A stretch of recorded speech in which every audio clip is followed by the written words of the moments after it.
Big sky, big potential. This is Eastern Promise.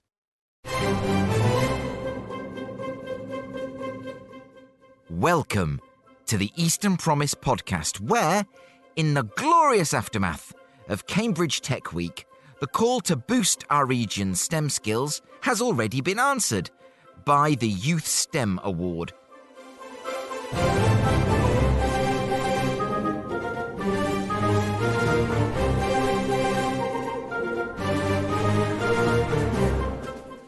Based on the Norwich Research Park, the Youth STEM Award, that's STEM with an extra M for medicine, has been described accurately as the Duke of Edinburgh Award for the Sciences.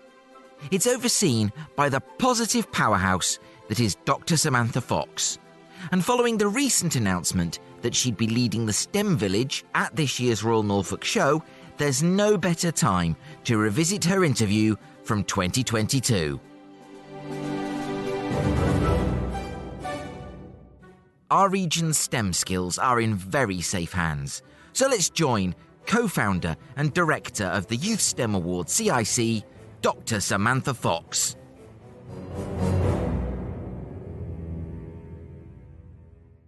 It is an absolute pleasure to welcome to Eastern Promise Dr Samantha Fox from the Youth STEM Awards, who's been doing all sorts of fabulous work on the Norwich Research Park. Welcome to Eastern Promise. It's fair to say, I think, your presence here is by popular demand, because lots of people put on a recent LinkedIn piece that they wanted to hear from you. So it's great to have you here. Gosh, that's really nice to hear. And thank you so much for the invitation. It's lovely to be here and to finally meet you in person. Thank you very much.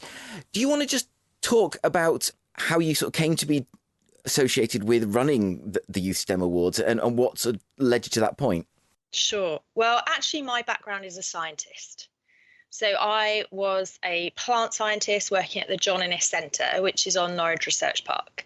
And I've worked there for over 20 years now, which means I obviously started when I was about 12, because I couldn't possibly be old enough to work somewhere over 20 years, but I have. So yeah, my background is in science, in plant science. But during my time there, and I had the most amazing career as a scientist, and I've travelled all over the world and met really great people and worked on really interesting projects, that really will benefit us as human beings. Yeah, I've had this great career, but at the same time, I became aware that not everybody out there was being able to see that they could have that future and have that career in science. And my husband's actually, he was a science teacher. He did his PhD at John Innes as well. And so he really knew about the education side of things and the challenges. And at the time that we came up with the idea of the Youth STEM Award, he was a head teacher at Flegg High School, which is in a rural location in Norfolk. And, he said to me, you really need to be doing something for girls in our region, particularly for girls, because they're so bright and they have great potential, but they're not necessarily seeing what options are there for them and how to create that journey for themselves. So at the same time, I was really interested in doing outreach work for young people. So we sort of put our heads together and came up with an event which we ran at the John Innes Centre, and that was called Women of the Future. Yeah. And we did that in 2015. So I'm really proud of that. And John Innes now run that every year. And we have this fantastic cohort of a couple of hundred, maybe 250 girls that come from all over Norfolk to meet and interact with STEM professionals. But the problem is, and even before we ran that first event, we wondered, well, what's going to happen after that day? So it's such a buzz. It's such a buzz on that day.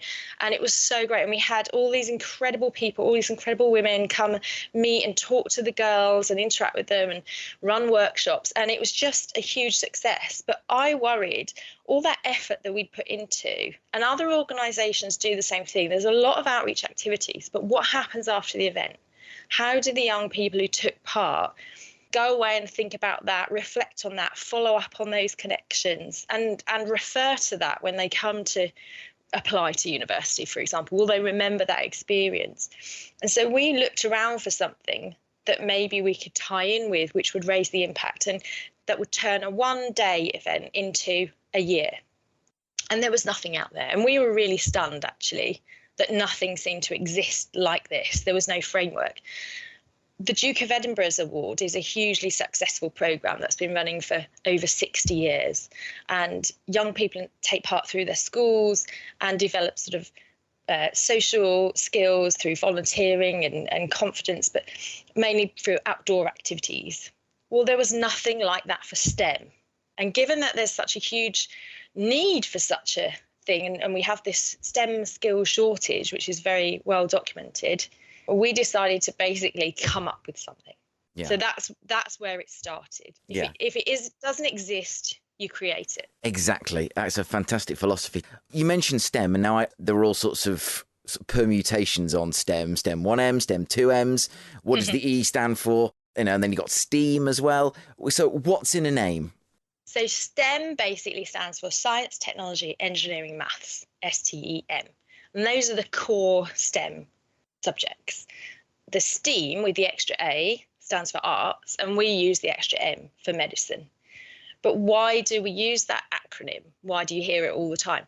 Well, for a number of reasons. Firstly, it's a handy shorthand, and it sort of encompasses a lot of interdisciplinary topics, careers, projects, I would say.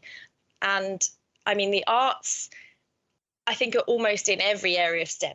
As a scientist studying plant development, it was a very creative job, actually, not just sitting on your own as a scientist, come out with ideas, problem solving, but also literally the beauty of science. And when we were making our 3D models and printing them out, we worked with a local artist, a potter, to build models and create public engagement stand, and we did it for the Royal Society, and we took it to the Norwich Science Festival. So a lot of sort of outreach work would involve arts, and sometimes it's explicit in the name and sometimes it's not. We use the extra M for Medicine because when we designed Youth STEM Award, we didn't want to exclude medicine, given that there's such a huge shortage of people applying for jobs in the NHS, which is well documented, and also because we wanted young people to think about broadening their horizons. So a lot of bright young people, and they're probably encouraged by their families in this, would say, oh yes, I'd like to be a doctor. But actually, when they start, if they're given the opportunity to look into a broader range of careers, they might actually decide that better for them is something else in the medical field, not just being a doctor. There's many other careers and jobs and opportunities available. You do one day sort of meet people, I think, and you think, how did you get here? Yeah. How did you get into this? I mean, it's brilliant, it's fascinating, but what life path led you to that place? And it's always fascinating to hear those stories. Now, it's a perennial concern in this region, skills and the recruitment, retention, training of young people. And across lots of sectors, simply put, people are retiring faster than they can be replaced by young people training in those fields, especially sectors that need STEM skills. What's your take? What's your view of the STEM picture in the east of England?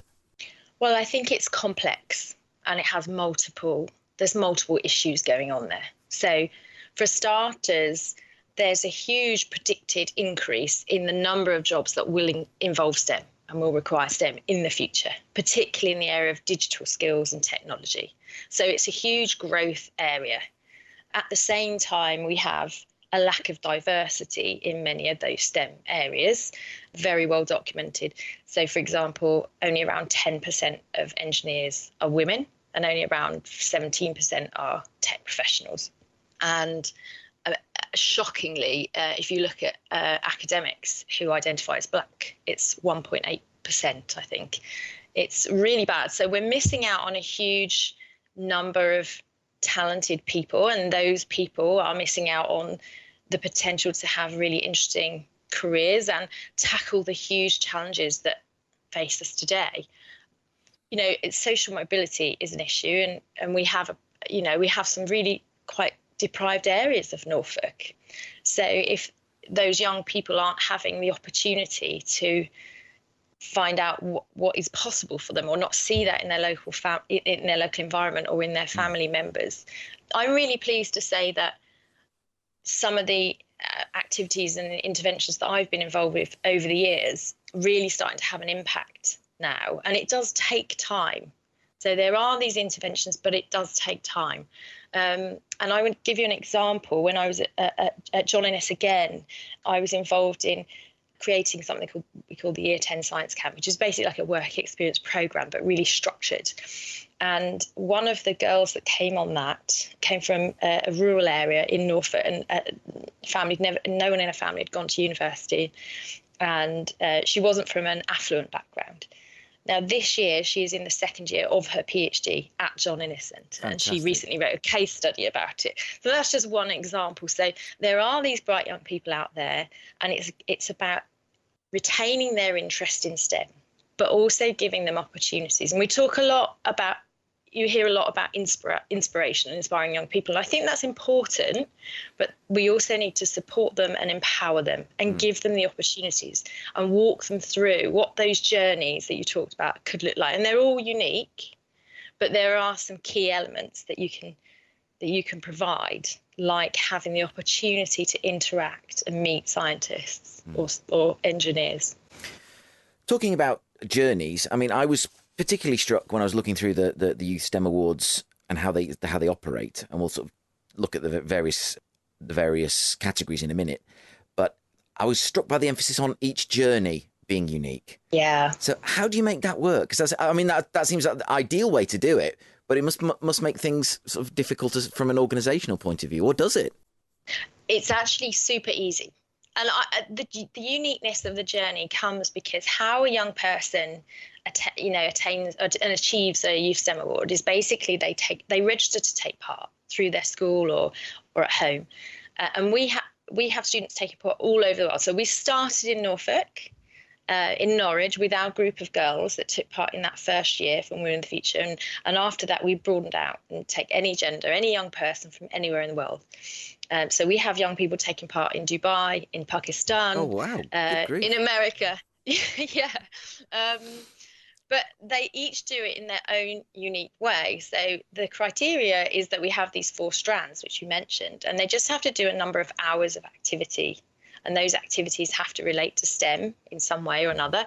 And they have to be over and above the school curriculum, basically. It's really simple. So anything that they do, any activity they do that involves STEM that is not in their classroom or doing their homework can count towards an award.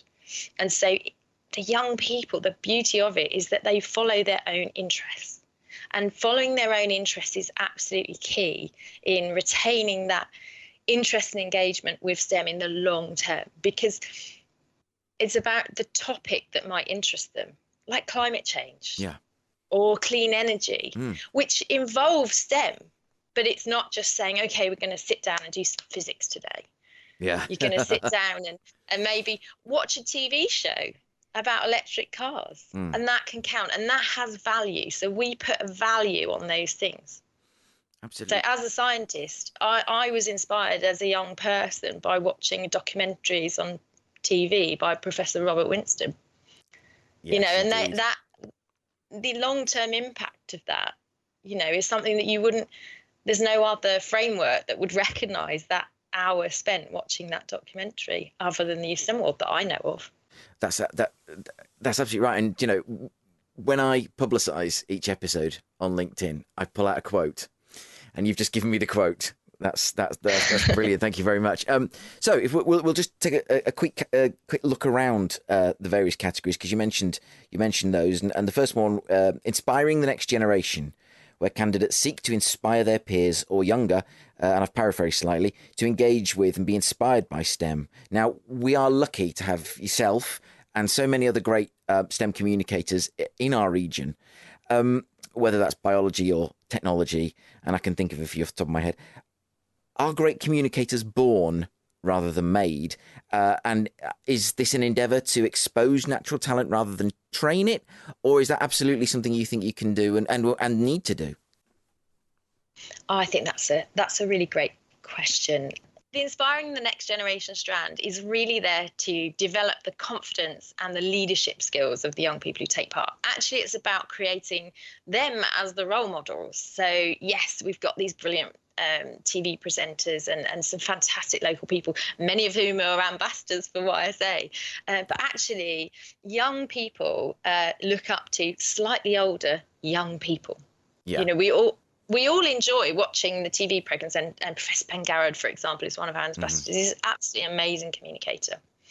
But in terms of role models and getting the even younger children involved in STEM, the idea was that, you know, from that Women of the Future, that first conference where the idea came from, was that all the girls that came to that event, they would be inspired by the role models that came, the PhD students, the STEM professionals, but they'd go back to school, and we wanted to encourage them to become the role models and kind of pay it down. Yeah. So we asked them to go back to school and give a talk, go back and give a talk to the younger year groups. So Inspiring the Next Generation is about communication, but it's also about developing that confidence and leadership skills. So they might be mentoring a sibling, they might be going and volunteering at Girls Brigade or Boys Brigade and doing a science experiment.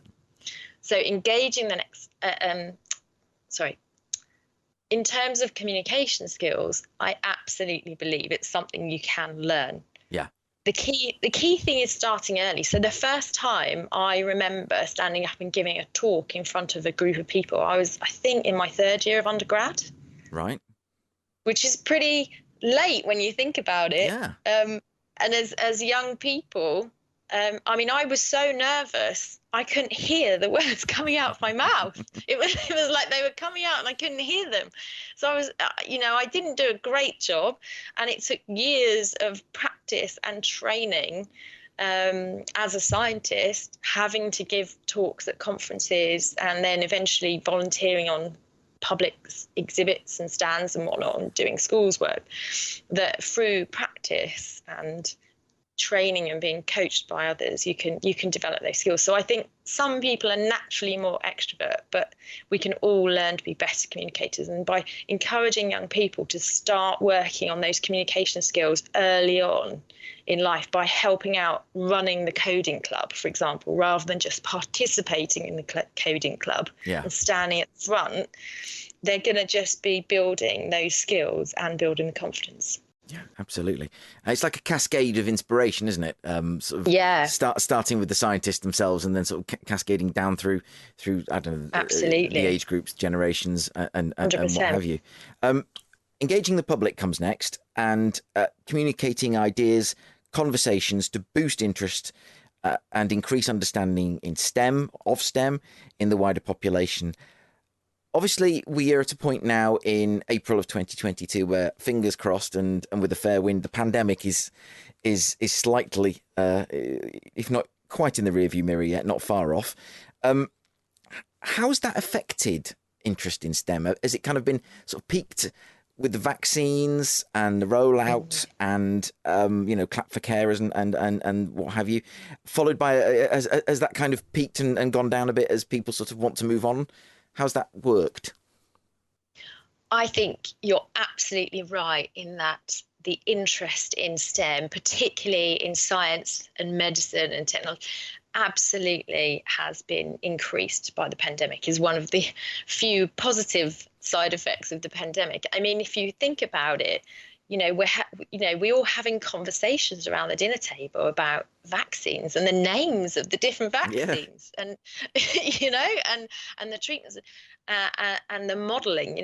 There was a lot of mathematical modelling, so we all heard about how the graph, and we were sitting there watching, in the briefings night after night into people's homes was science basically, and so.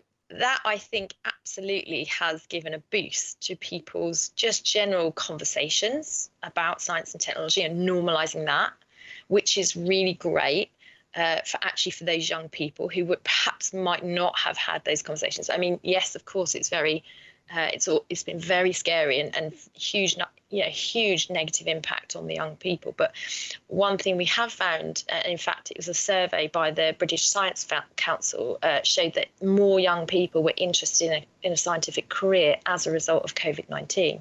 And I think more young people chosen to pursue careers in the NHS because of COVID-19.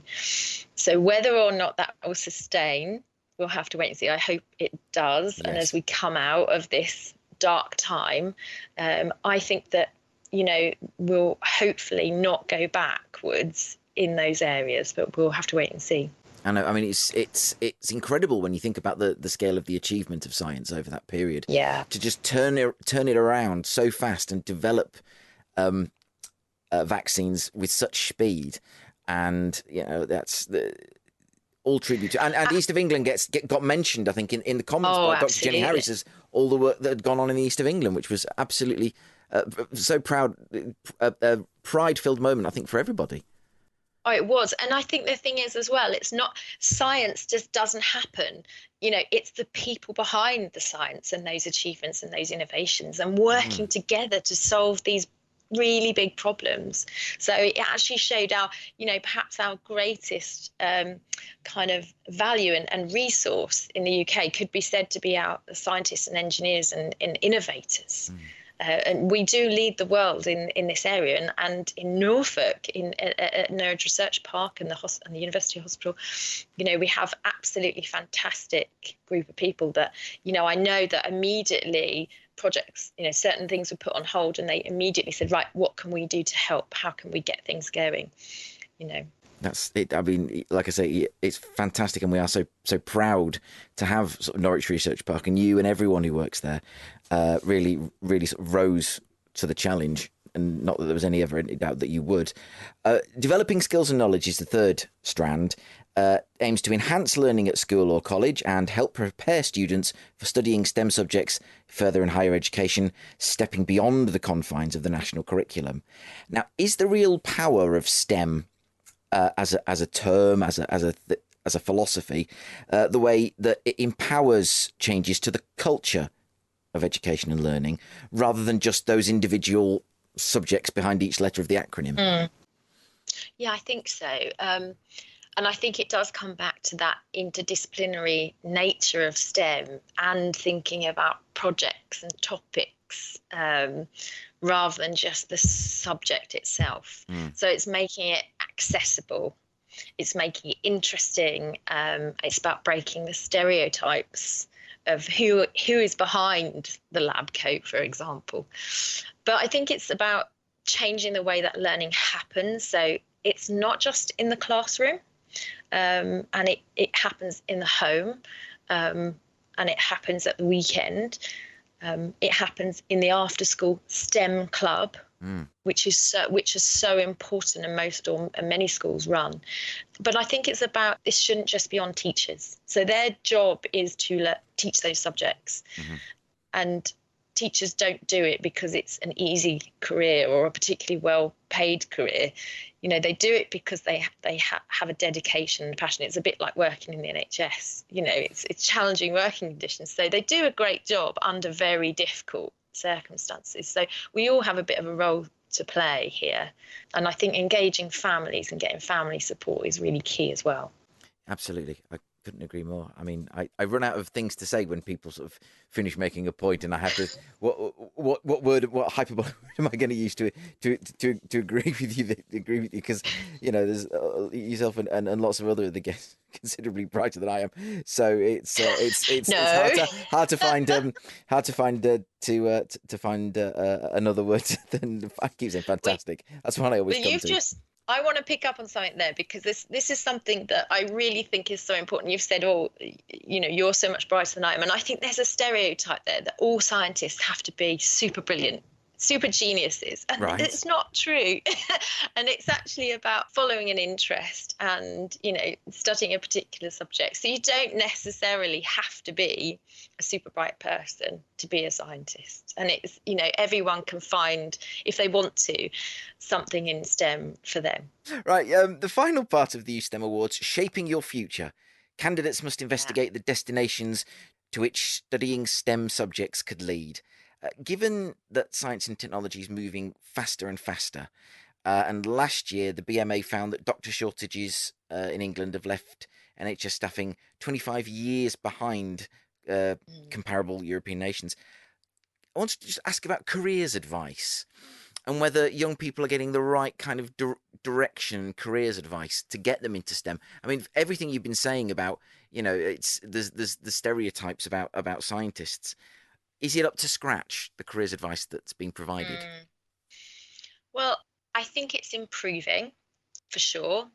And actually, careers advisors now have to be qualified to a higher level to give that careers advice. Really? And schools are judged on the careers advice they give. So there's a greater emphasis now on careers advice within schools. And that is going to take time to have an impact and so for those changes to come through. But I think, again, it's not just about what happens in the classroom, and that employers here have a really important role to play. And I think this is absolutely key.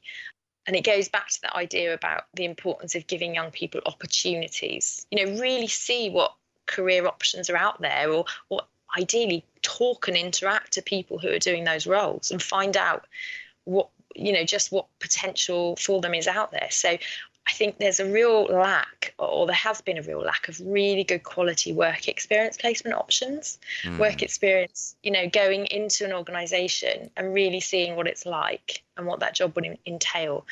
There's a lot of emphasis on the Cambridge-Norwich tech corridor, and a lot of really exciting talk about the future of the region and more buildings being put up and really exciting company, attracting companies to be here.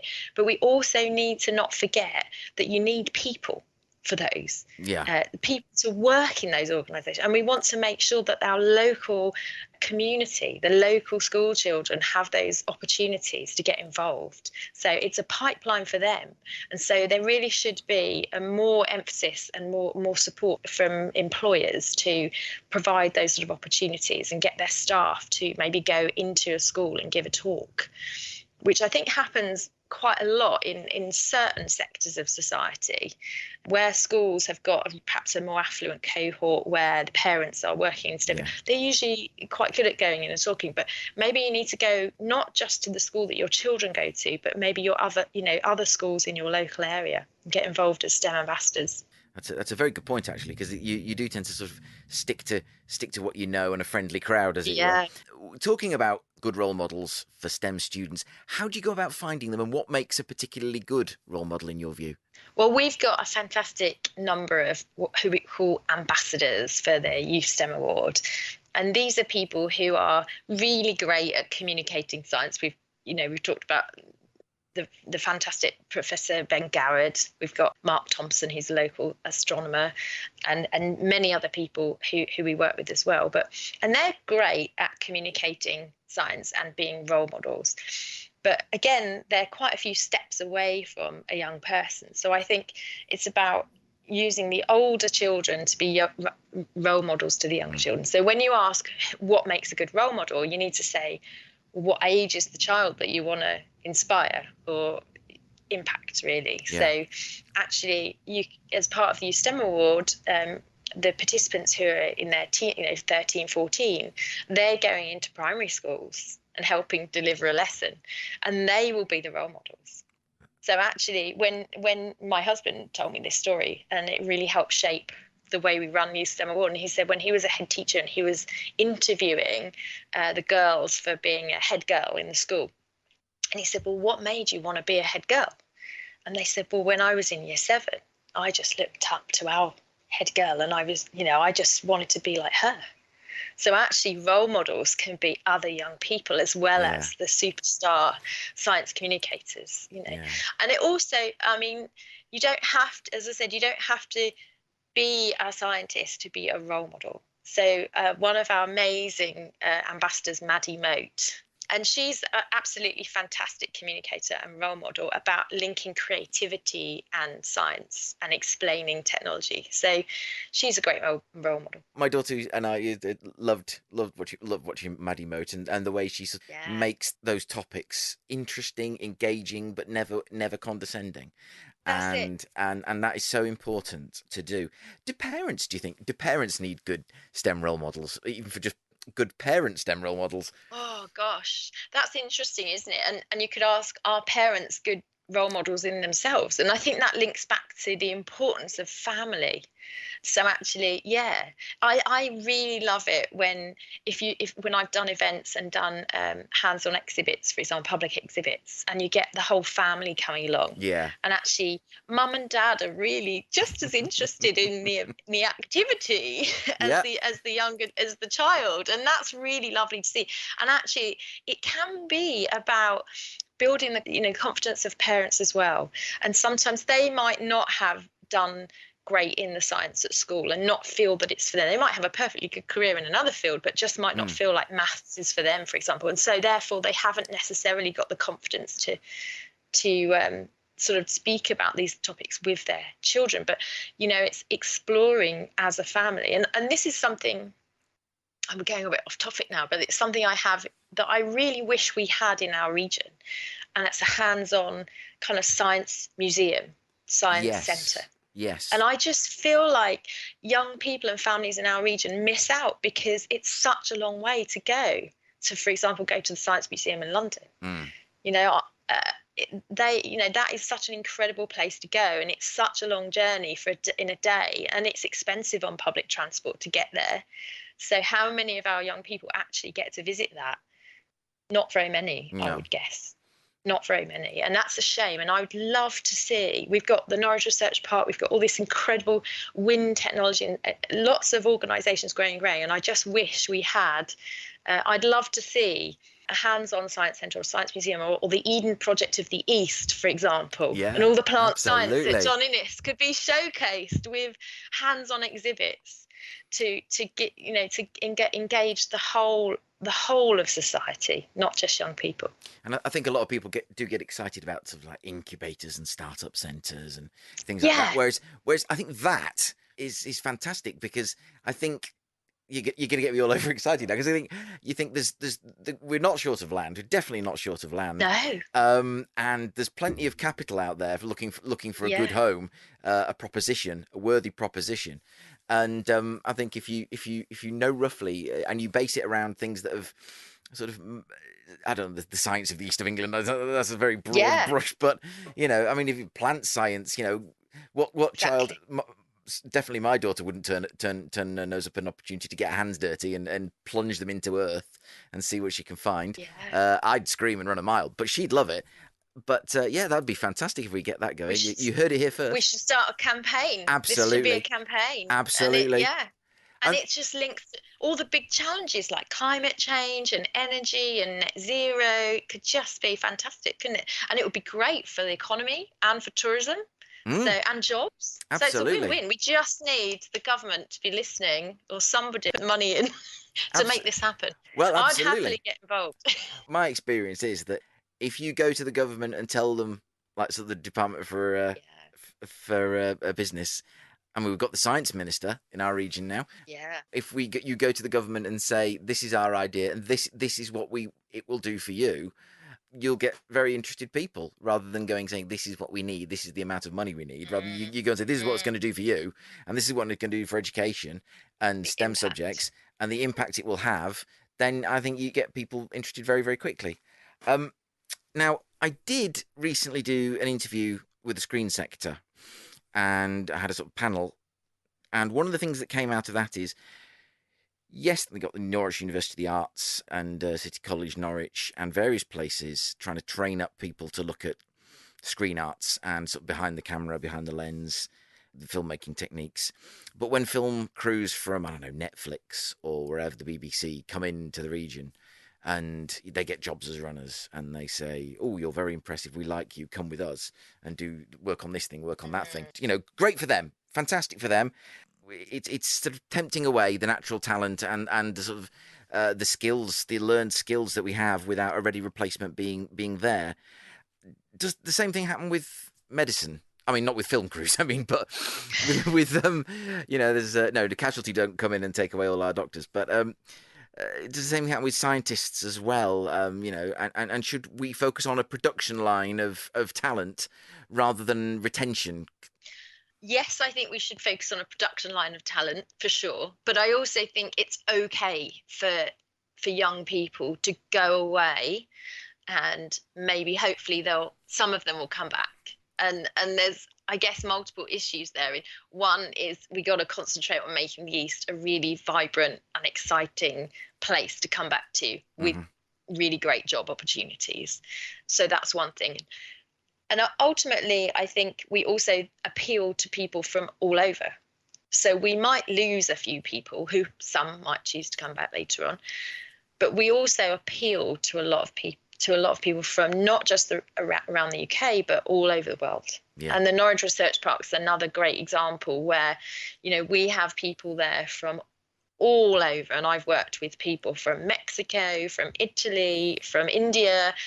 We have a lot of Chinese scientists and students there as well. So we got to remember that, yes, people will go, and there's nothing really wrong with that. Some of them might want to come back, but we also just have to, I think we just have to make the East, make it really great so that people want to come here, whether you start out here and you come back or whether you're coming from somewhere else. I think people do, some people, not universally, but some people do need to get that bright lights, big city phase out of the system. And I think, the quality of life offer here is as such.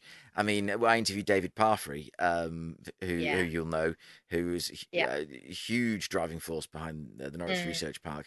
And he's sort of so eloquent about those quality of life opportunities and how the actual park, the research park itself, can build on that and build those in, sort of like a village square of learning was one of the things he was talking to me about. I think there's really exciting plans for the park as a hub there, and we, I think it has a great chance of being, a really fantastic and appealing place to be. It's already, I think one of the best places in the UK for life sciences. It really is. It's right up there. Whether or not local people kind of really get that, I don't know. And I think that we need to be more open. I mean, we talked briefly about what the government can do, this and that. Is there a risk we spend too much time sort of fulminating over the need for sort of wider systemic change, that we miss the opportunities locally and the levers pulling imaginary levers here, but is there overlook the levers for change we have in our hands? And what do you think those levers are? Well, we already talked about family. And I think the role of the family is a really important lever. So again, things like Norwich Science Festival is an absolutely fantastic event. And I'm so glad that we now have that. We've had that for the last few years, that brings together all kinds of different fields relating to science and STEM from the research part, from all over, lots of other organisations as well, to come together and showcase that in a way that's accessible for everybody. So the levers we have are really fantastic organisations that are already here. We have really great young people and really, teachers that are really, really care about their students. But I think sometimes the East can get left behind in the eyes of government. I mean, I'm not an expert on politics, but I don't see that we get the same investment and the same focus from central government that maybe some other areas do. And I think we need to be better at pitching ourselves as a region with potential and raising the profile of what we do here so well so that we can attract that investment. But I do think we need to keep looking at a wider level, because the lack of diversity in STEM careers is nothing new. And the change has been quite glacial, so we do need to keep looking for things that are going to make a difference. So I hope that this Youth STEM Award, which has grown, was born in Norwich and grew across Norfolk and now grew across the UK and wider afield, I really hope that we can get more and more schools and young people and families involved in that, to help give that framework to get involved in activities and be recognised for it. You're so right. And you mentioned families again, and I'm going to kind of circle back to that in a way, and we've kind of already covered this, but it was a very interesting study from 2020 I read from the University of Oregon in the US. It found that participation in the out-of-school STEM activities and positive parental attitudes towards science were significant predictors of persistent STEM interest. Now, based on everything we've said so far, that's, that sounds fairly obvious now. Conversely, decreases in STEM interest were associated with declines in science self-concept and perceived parental attitudes towards science. How do we address the parental aspect and encourage parents to be sort of more positive, more open about STEM careers? Because I'm conscious that a lot of parents may sort of close that off because they themselves know very little, and they're sort of frightened about giving advice in that context. So the easiest thing is to shut the conversation down, no matter what the damage it does to the young person and their future. Yeah, or they're worried about getting it wrong, So there were multiple reasons why we founded this organisation. And one of them was to give the framework to the young person to get involved in those STEM activities, and also give them a sort of reward by the way, they get a medal, a proper heavy metal medal goes around, like an Olympic size medal around your neck, and a certificate. And what we wanted to do in the first few years, when we were sort of small enough to make this happen, when it was on a local level, we had a ceremony, and we'd invite not just the students that had taken part or their teachers, but if they wanted their families to come, they could come along. And so we did that at UEA. And then the second year we did it in the forum. And that meant that the parents could cheer on, clap as their student went up on stage to receive their medal. So it was really inspiring. But the parents could then understand what their young person, their son or daughter was doing, why they were doing it, and what the end kind of point was. So when they wanted to watch something on TV that was a bit different to perhaps what their normal watching might be, so it might be more science documentary or whatever, the parent would then understand why, you can use that towards your reward. So it's giving a framework. The problem is, if you don't have those same conversations at home. So a lot of the work that I've been involved in is trying to equal things out and give opportunities, bring opportunities in front of the young people, because it isn't always easy or straightforward to change your family background.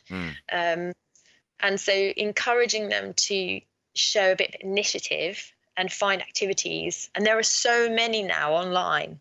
Another one of those good outcomes of the pandemic actually is that so many activities that were previously hands-on, say to your local area, and we're now transformed to be digital and open to everyone. So it doesn't matter where you are. And so even in Norfolk, for example, we have a problem literally of lack of accessibility, meaning if you grow up in a small village in rural Norfolk and your parents don't have a car, how are you going to get to the open day at the Norwich Science Festival?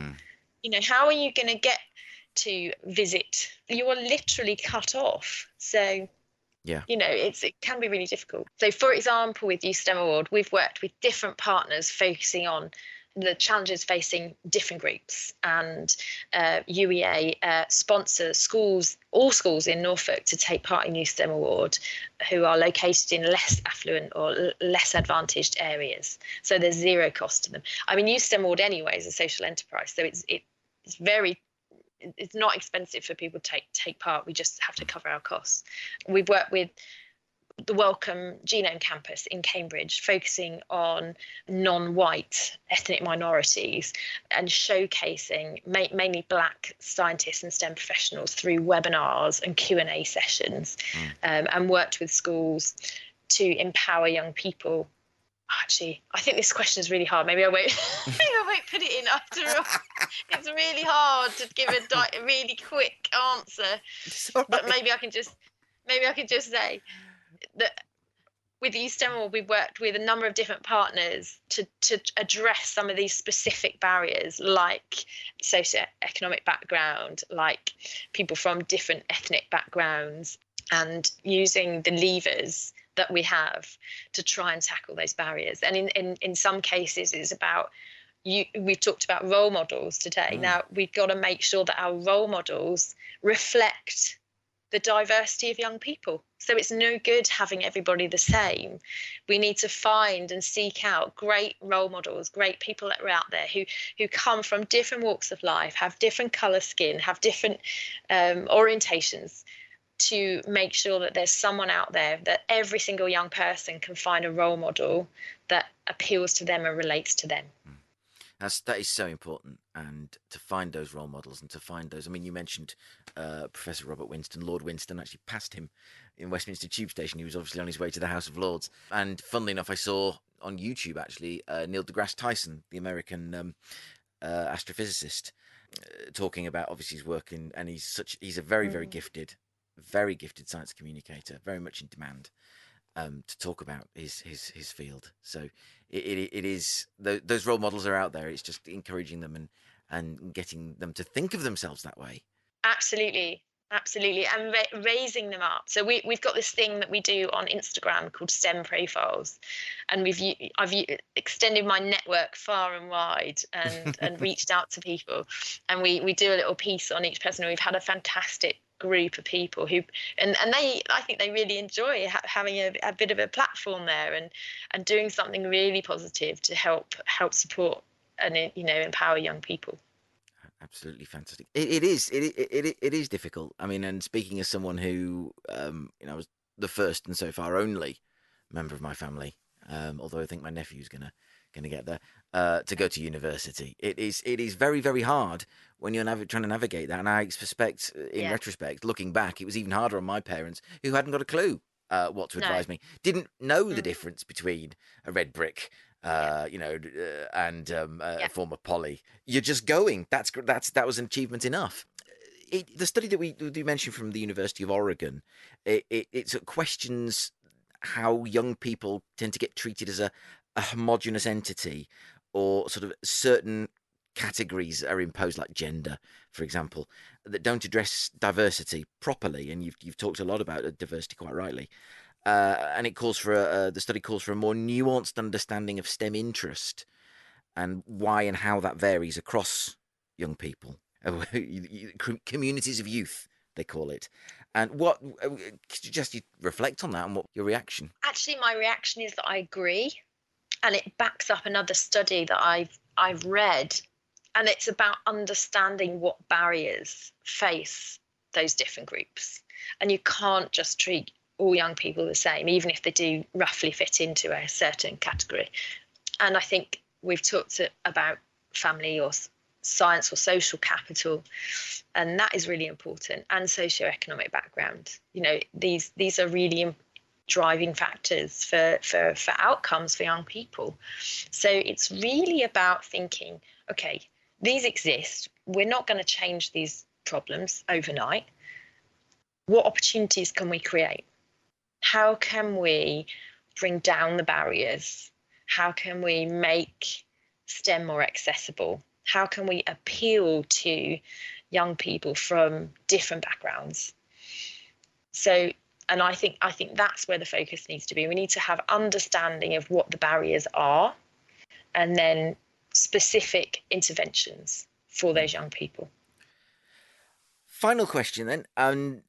What's the one thing that you would change about STEM learning in the east of England? Well, I would like that we could broaden the horizons of young people. And I would like that to be that, so that young people see that STEM isn't elitist. And I would like them all to have the opportunity to take part in Youth STEM Award, so that they realise it's their choice and it's not closed off to them. So, yeah, that I would like every school to be running Youth STEM Award, and I would like a hands-on science centre. Absolutely. Well, that is brilliant, and we are gonna come back to that. I guarantee. Thank you ever so much. It's been an absolute joy to speak, and thank you for your time. It's Thank you. It's been brilliant, and quite right that so many people wanted to hear from you. That was a really good call. Thanks so much, Mike. Thank you. Enjoy the rest of your afternoon. You too. Thanks.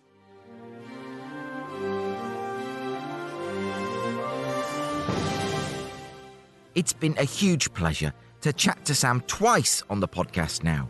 And you can find out more about the Youth STEM Awards by going to YS Awards. That's all one word, ysawards.co.uk.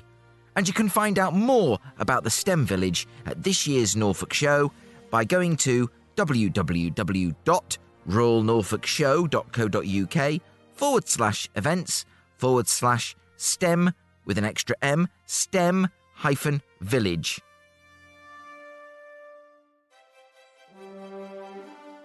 You can find out more about Eastern Promise by visiting easternpromise.org.uk.